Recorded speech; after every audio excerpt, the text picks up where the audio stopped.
Hey, Thrand here. Hey, this is Eldgrim. In this video, we want to address Roland Warzecha and Dimicator. Dimicator? Dimicator? Yeah, I was hoping I pronounced it correctly. I'm trying. Dimicator. It's on Facebook, and he also has an actual website as well. That's what he calls his sword school. And in the videos, if you notice, we're putting little stuff up on here, little pictures of it, of the nail, of the ridge, and so on. We got some of the images from him. He has lots of images from museums all over Hamburg, and Danish Viking shields that have this indentation we're talking about, this ridge, you would call it, around this, where the dome is much bigger than the smaller part around the actual rimming. And also he has pictures of ones with the nail, or the spike as some people call it, and we've brought it before. It's not for thrusting though.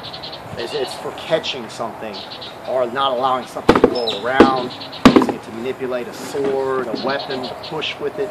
And that's what we're going to do today, is we're going to test and see how it works on pushing a weapon, or how it stops the weapon from maybe coming over, coming down, and hitting you.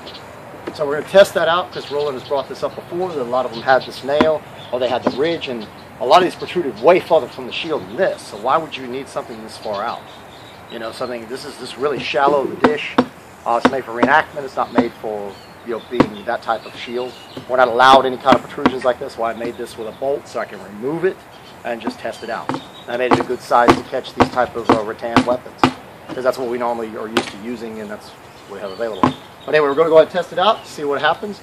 We're going to do another shout out real quick to Roland Warzecha. We really love his work. Everybody should check out his videos, especially on the Viking round shield, where he used Talhofer's bite manual to get the ideas of the swinging door principle, and many other ideas that are very, very, I mean, they're very period. I believe this is how the shield is very applicable. Yes, very applicable. And that's the first thing I noticed about trying to fight with a shield like this years ago, when I got an actual full-size round, was you can't just hold it like this and fight around it. This is not something that, you know, you're not going to be able to hit anybody if you try to do the typical reenactment thing, unless you just want these attacks up here and that's it, and your head's open the entire time. So I really don't think that's how that was used. Not when you get up to the larger 90 centimeters, the 1 meter sizes and stuff. There's no way. I mean, there's no way that somebody just stood there and a shield wall, yes. We'll bring that up. Yes, in a shield wall, I'm sure that's how they were used. You know, everybody lined the shields up and so on. But in single combat, I don't think it'd be that effective that way. But anyway, here we go. We'll test this out for you. All right, we're going to do the technique. As you know, where you step offline, push the shield in, and that's what we're doing right now. And we're going to see if it's possible if this would trap the blade, especially maybe if I do it intentionally when he tries to cut down towards my leg and so on. All I did is angle out, and he's trapped on that. And see what happens, even if he thinks he's not going to do that, he's going to cut around it. I can angle it out, and he will get caught on the actual thing.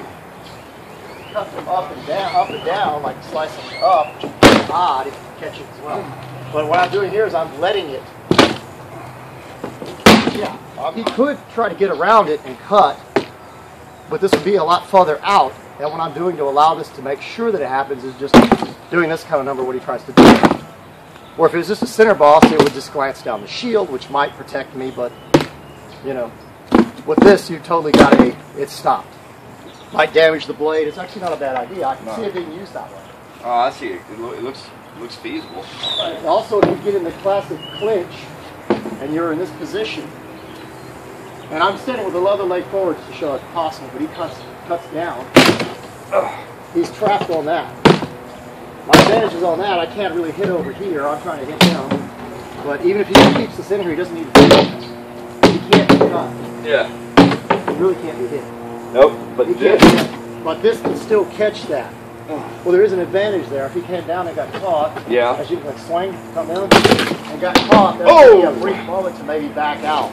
Because he might not expect that. Now, I'm sure somebody that fought with these regularly would be used to that.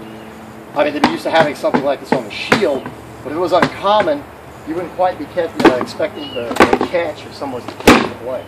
But also is a good protection, because not only with the shield, we'll glance it off probably, but so assuming that's going to be some blade damage, depending on what this is made of. Yeah, I'd hate to damage a good blade on that. Oh yeah, it's nasty in that respect.